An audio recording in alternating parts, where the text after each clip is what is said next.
Hello and welcome back to Princess Evangile. So yeah, incidentally, if you're thinking all these revelations are going to make me start feeling sorry for the Headmistress, nope!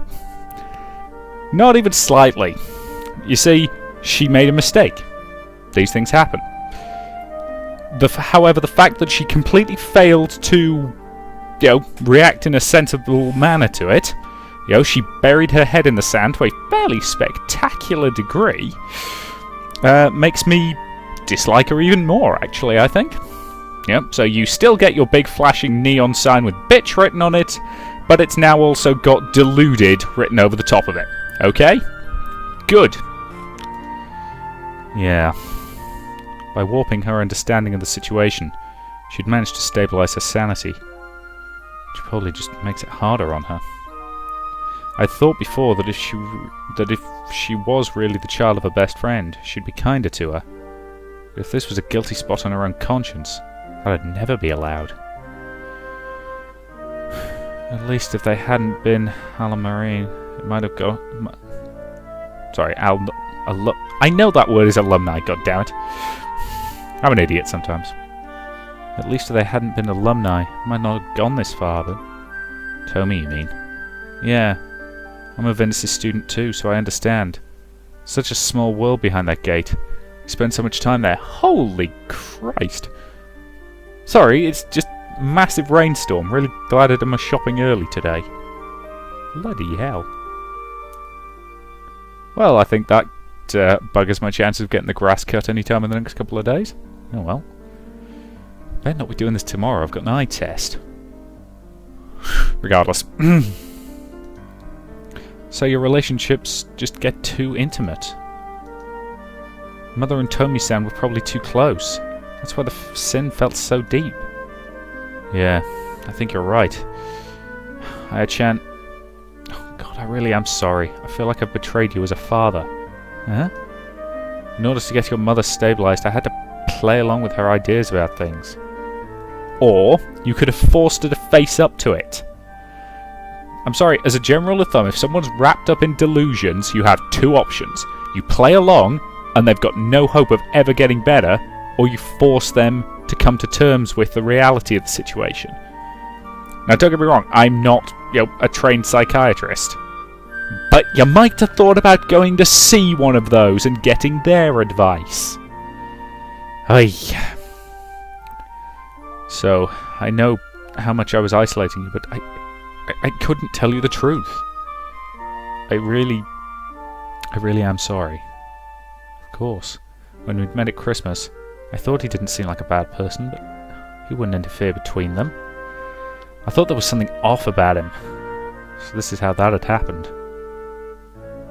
Anyway, if that's how Mother is, there's nothing you could have done. There's some things I was able to endure specifically because she was my stepmother. Maybe her father was really just waiting for Ayaka-san to catch on. Once she caught on to the contradiction between the death date and her birthday, the rest would follow in a straight line. But what are we going to do about Mother? Do you want to just keep things going as they have been? I thought I would leave that up to you. Oh. Ayaka-san's chair rattled. She was clearly caught off guard. A lot of time has passed since you were born. I don't think it's good to live in a dream world forever. But more importantly, I think it's your right to tell her the truth. You've endured the pain for so long, after all. There's no reason for you to continue enduring it, none at all. But wait, then what do you want to do? Ayaka-san's inquiry was a little flustered, and he answered immediately. I want to tell her, because then... He smiled bashfully and continued. I think then we could have a happy family life with all four of us. That's what I want. Given how deluded she is, I think you'll be pushing your luck. For heaven's sake, I'm sick to death of it. A happy family life? Despite being sick to death of it, Ayaka-san looked pretty happy. What's wrong with a happy family life? I think it sounds amazing. I'd never actually experienced such a thing before, so the words were at least pretty honest. But at this point in life, how old does he think I am? Age has nothing to do with it. Look, either way, family is something you are stuck with until you die. I don't think it's possible to be too late. Right. Well, I guess you have a point. Ayaka-san, do you not want a happy family life? It's not that I don't want it, I just can't imagine it. Never had one before. So it'll be your first time. I think that'll make it even more amazing. God, it sounds kind of perverted when you describe it that way. No. What the hell kind of... I have no idea what the hell that's even meant to mean. I know. Ayaka-san crossed her arms, deep in thought. Well, I don't have to decide right away, so I'll think it over. Seriously. Right. But I think the best thing that comes of knowing the truth is Ritsuko. Knowing that we're sisters for real, I seriously am happy about it. Told you. Family ain't just blood. Well, I told you. You get siblings who don't look alike pretty often. That's true. And then I guess the reason she's so small is just how she's built. Not because of her age.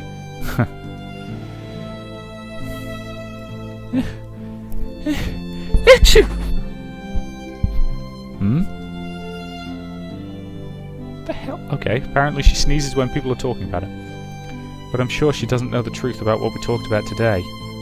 I guess I should tell her, right? I don't see any reason to keep it from her. You're right. Anyway, the real problem is Mother. She's been living in a dream world for 20 years. I wonder if it's possible for her to wake up at this point. Or if it's right to even try. Ayaka-san turned back to the entranceway. Sayakun, thank you for today. If you hadn't been here, I don't think I would have ever found the courage to face the truth. You don't have to thank me. There's no way I could have let this go even if you'd asked me to. On the contrary. Right.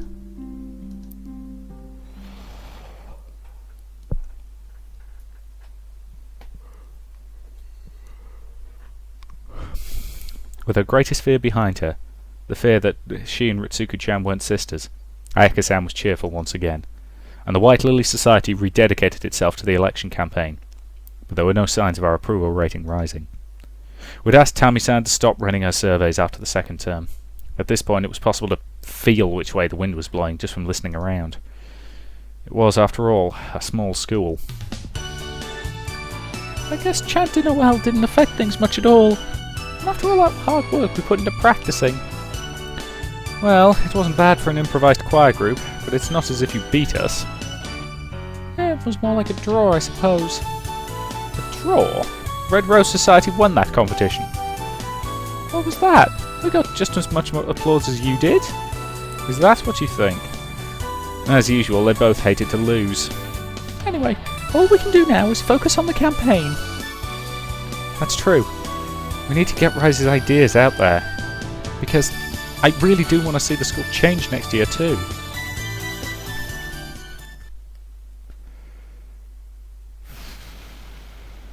Yes, we are running out of time.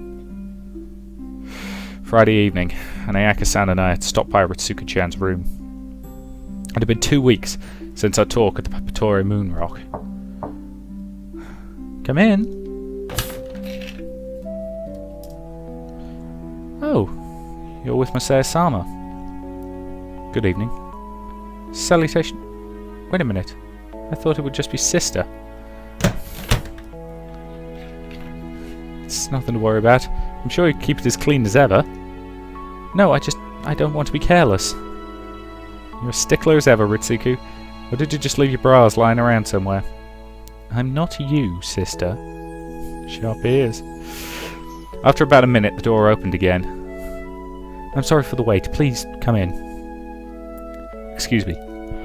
Her room looked neat and tidy. I was pretty sure she couldn't have done all that in a minute, so Ayaka-san was probably right. She guided me to the sofa, where Ritsuko-chan sat down in front of the dresser, and Ayaka-san took a spot on the bed. What did you want to talk about? Good lord, I've just noticed the size of that TV in the corner. Plummy neck. I appreciate this is a private school, so they're all rich as buggery, but still. Yes, well, it's all rather sudden. I'm afraid it might be rather shocking. Did you get married already? Huh? You know. Ritsuko-chan glanced over at me.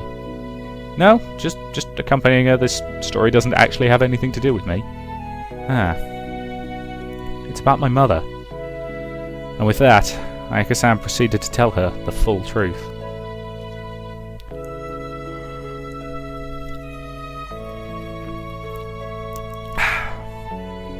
Sorry, needed a drink. Ritsuko-chan was so shocked by it that she just sat there, expressionless throughout most of it. And that's that. It's so much to take in. My head feels like it's spinning. Are you okay? Yeah. Come here. Ritsuko-chan did as she said and sat down next to Ayaka-san.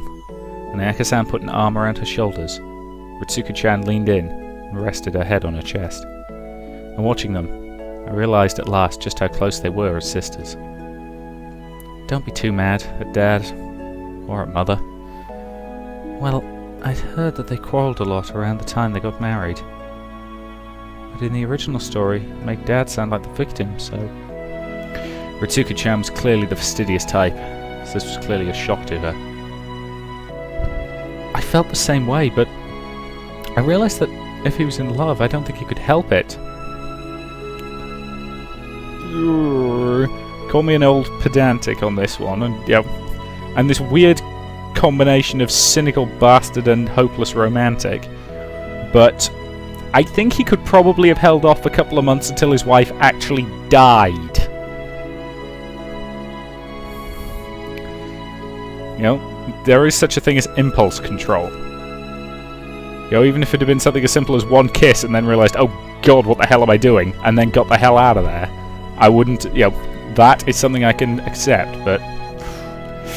Anywho... Now I know. I think that's what it means to love a person. And that's why I decided to forgive him. I wonder if I'll ever see things the way you do, sister. I'm sure the day will come. We broke up your arranged marriage after all. Right. And I was thinking... Even if it was immoral, if they'd never gotten together, we'd never have been born. So, you know, I don't think it's really worth judging them for. You may be right. And in the end, it means we have the same parents. What do you think of that, Ritsuko? Oh, good lord, sorry about that. I don't think anything in particular about it. Oh. And I guess I feel the same way. Of course. The two of them smiled at each other, and I found it a moving exchange. Ritsuko-chan spoke after a moment as if reading my thoughts. After all, no matter how many parents we share, you'd still be my sister. I see. I guess you're right about that. Even if it had turned out they weren't related by blood, maybe they would still have come to that conclusion. And it might have been hard for them to be sure of that before they knew the full truth. But the problem is Mother. The truth is, I'm still not sure what to do about her. Not sure? About what? Well, you know, she seems really happy living this dream life. I'm not sure if it's right for me to break that happiness now. Mother's happiness is what's been causing you to suffer for all these years. It hasn't been so bad. Ayaka-san tried to shrug it off, but Ritsuko-chan shook her head seriously. I know everything, sister. You were always searching for your mother. Sorry, why on earth am I yawning so much? I don't think you have to hold back anymore. Yeah. And this could help Ritsuko-chan too. I decided to speak. If you can get the headmistress to open her eyes, she might stop trying to force her into arranged marriages. She still hasn't given up, right? Ritsuko-chan nodded. I see. You might be right about that. I don't think Mother has even really acknowledged what she did back then. But I think it's too sad. That she doesn't. For one thing, the person who had the right to be angry with her, Tomi-san, died a long time ago. There's no one left to chastise her for it. Mother might say, there is God or something, but well, I'm not Christian. Neither am I. Neither is Father. Yeah. The headmistress had probably ended up chastising herself all this time. And that was too sad. Stop trying to make me feel sorry for her. Ugh, because it ain't working. Okay, in that case, let's go see her tomorrow. The three of us. Right. Got it. Why am I being dragged along to this? No offence, but this is internal family business. If you want me stood outside the room for moral support, fine, but why the hell do I have to be in the room? But things didn't go as smoothly as I'd hoped. That was a short chapter. Seriously, for this game, that was really damn short. That was about 40 minutes? Living in a dream. Yeah, I think there's 26 chapters, so we're getting near to the end of this game now. In fact, I'll probably end up finishing it this week. We'll see. Depends how long the last couple of chapters are, basically. Yes? Oh, what a curious combination. I expected a Yakusan and her boyfriend, but not Ritsuko. The next day, we went to visit the headmistress, first thing after class. And the headmistress eyed the three of us with suspicion. Mother, I came here today because there's something important I need to speak with you about. Something important? She let out a chuckle, as if realizing something. Did you get pregnant while still in high school? I see. What do you mean, I see? Is that really it? If I find you've done something so disgraceful as become an unwedded mother, Must have been a real shock to you, wasn't it? What? To find out you were pregnant. What are you talking about? The headmistress sounded genuinely baffled. There was nothing shocking about my pregnancy with Ritsuko. I felt as if I had been blessed by God, and I was wrapped with an immediate happiness. There was nothing shocking. That's natural. For your second child. What? She looked up at her in alarm. A rage spread slowly through her face. What? An incredible insult! I've never had a secret child! That's because you didn't keep her a secret. What? Ayaka-san, have you come down with a fever by chance? You've been speaking nonsense ever since you got here. It was clearly meant to provoke her, but from where I was standing, Ayaka-san just looked sad. Must have been really hard on you, Mother. What? Your love was illicit. The fact you couldn't get married meant you couldn't receive the blessings of God. You pretended that my mother was Tomi-san, but... What? The headmistress's mouth had formed a perfect O, but Ayaka-san continued to ignore her. She was your best friend, wasn't she, Mother? Anyone would chastise themselves for stealing their best friend's husband. You especially. You're a faithful Christian, and adultery is a major sin. Be quiet! The first traitor, the one who caused all this was Tomi-san! I comforted him. That's all I did, and... Do you really think someone hospitalized with cancer can cheat on someone? Cancer! And the tremor went through the headmistress's shoulders, and she pressed her hand to her forehead, her brow knitting as if she was trying hard to remember something. Cancer? Tomi-san had... And the headmistress had forgotten the truth. Or rather, she had locked it away at the back of her mind. It was how your best friend died. You really don't remember. How she died? She repeated the words distantly. When did you first meet Dad? When did I was a regular at his restaurant. His restaurant? Which restaurant? You know, what was it called? Her earlier oppressive air had vanished and her statements were now all like questions. Yes, it was the Preparatory Moonrock, wasn't it? That's where I met... No. What? Dad opened the Preparatory Moonrock as its owner chef 10 years ago. The headmistress's body was trembling all over now. The reason you can't remember the name is because you never went to the restaurant where he worked at back then. You met in Tomi-san's hospital room. The headmistress shook her head over and over, trying to deny it. And you fell in love at first sight, didn't you? Don't be ridiculous. They were married. I would never have such obscene thoughts. And her face had turned so pale that one might think she was ill. Or maybe she really did feel sick. Stop playing Mary Magdalene already. And her voice was shockingly harsh. The only thing that matters is whether you met him earlier or later. Either way, There's nothing wrong with falling in love with someone. The small trembles running through her body became larger. Mother, you fell in love with a married man. And from that, I was born. Look out! Mother!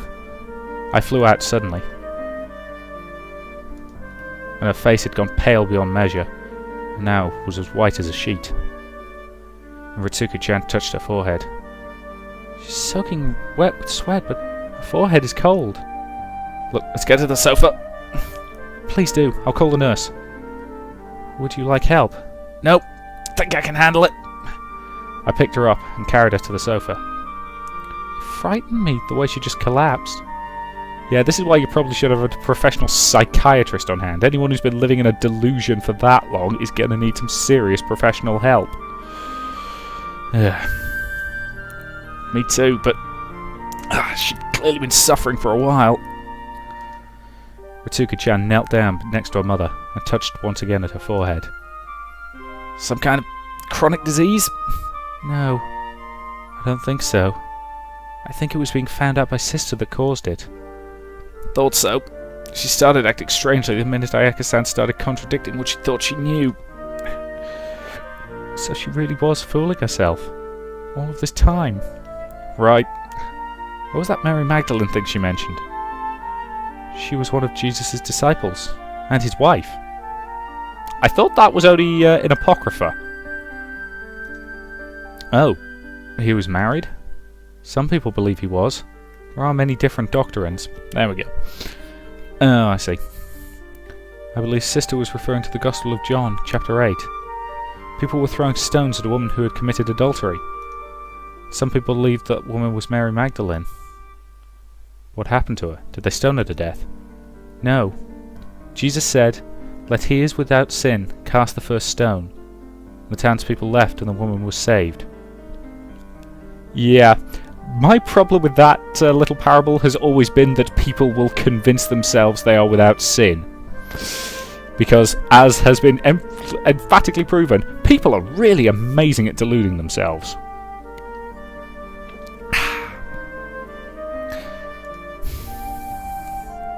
That he is without sin. In other words, those who had never even thought of committing adultery. Surely there was no one like that. In other words, yeah, you can't be punished for what you think, because you can't control what you think. You can control how you act, and there is a reason why thinking, "I'd quite like to punch that guy in the face," doesn't get you done for assault. There was no one in the world who was without sin. I think it's just an anemia. She should wake up soon. Turn on the air conditioner while I bring a blanket from my office. Yes, Mom. We did all we could, and then we stood idly and looked down at the headmistress's sleeping face. And although she was sleeping, her face didn't look peaceful at all. She looked like she was suffering terribly. Mother is crying. I looked towards the corners of her eyes, and indeed there were clear drops in them. I wonder what she's dreaming about.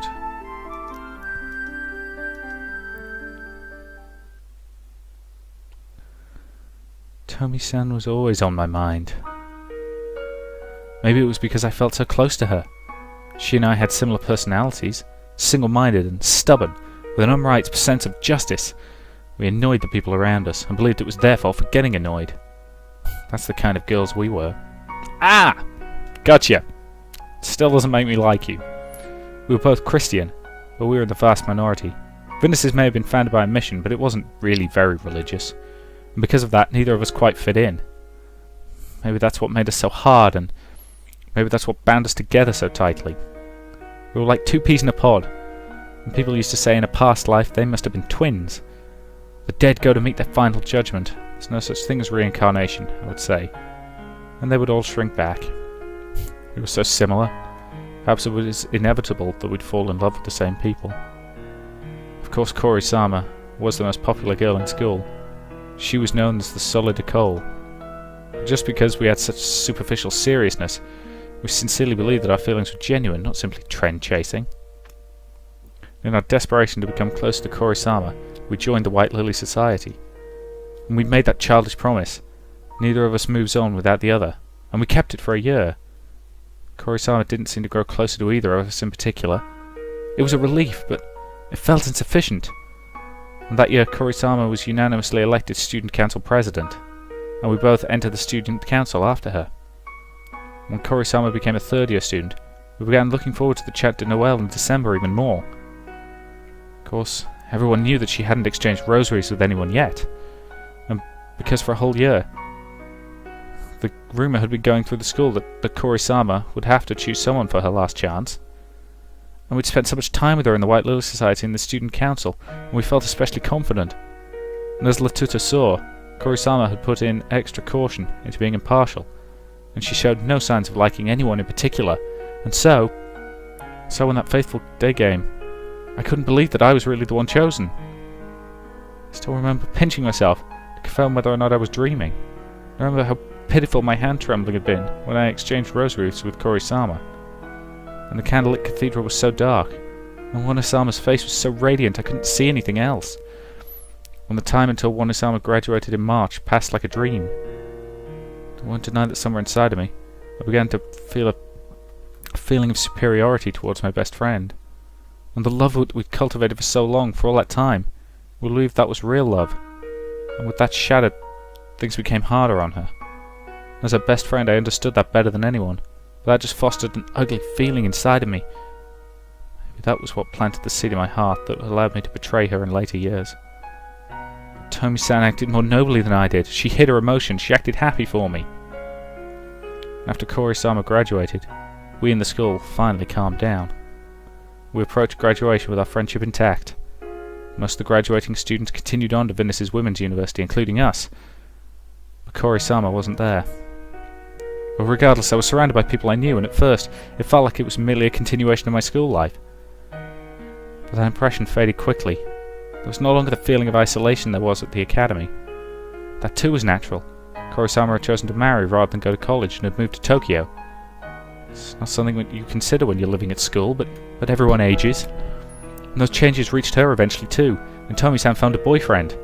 I began to feel an ugly jealousy inside of me. I felt like she'd moved on without me. Yet this is not convincing me that the headmistress is anything other than a horrible person, you know. I spent less time with my best friend. I felt something gnawing inside me, but I kept cutting off our meetings early, perhaps due to my pride. When we graduated from college, I returned to my alma mater to teach, as I had decided I would. Tomi-san was already engaged to become a housewife, choosing not to work. And 1 year after I began my work, she held her wedding. I'd heard about him many times before. Tomi-san's boyfriend, Kuji-san. I saw Kuji-san for the first time at her wedding, and I felt like electricity was running through my body. Tears began to flow from my eyes.